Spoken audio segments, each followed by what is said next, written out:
السلام عليكم ورحمة الله وبركاته. ازيكم؟ عاملين ايه؟ يا رب تكونوا بخير. يلا يا بنتي، انت عاجبك صوت ابوكي وهو داخل علينا بصوته؟ يلا يا حبيبتي، انا خلصت المواعين وروقت الشقة والمغرب اذن وابوكي قال انا عايز حاجة على وابور الجاز بس كده. السلام عليكم ورحمة الله وبركاته.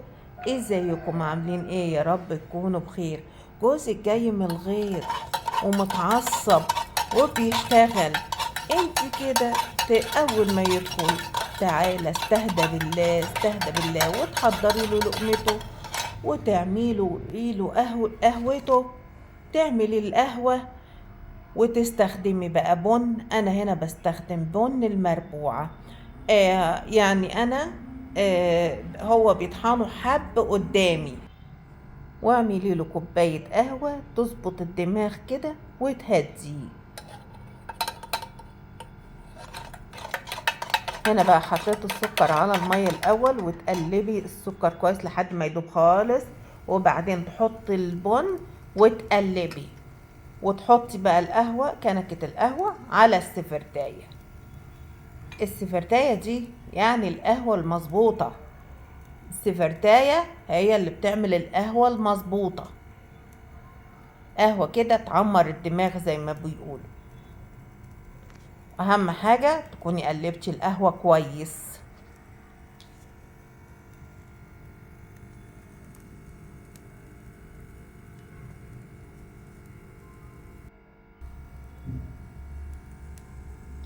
وعيشي كده اجواء الدفا كده، وظبطي المسائل باقل حاجة كوباية قهوة.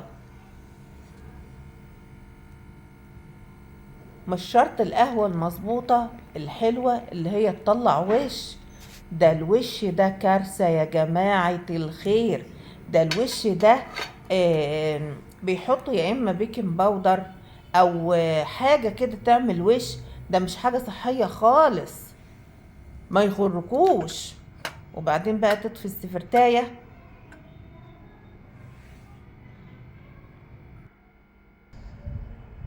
ومع اجواء كده ولقطات جميلة.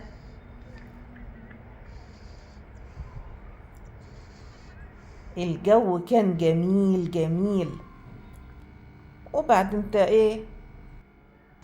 تحطي له بقى كوباية القهوة عشان ربنا يهديه.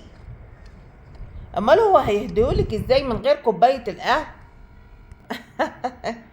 وحطي بقى جنبها طبق سفندي كده واقعدي في اجواء جميلة.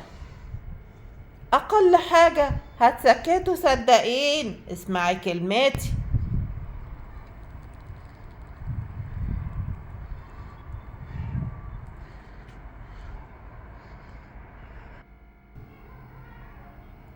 وعمري لمبة الجاز وأترككم في رعاية الله مع صوت الباجور، صوت الدفى، الصوت اللي بيدفيني.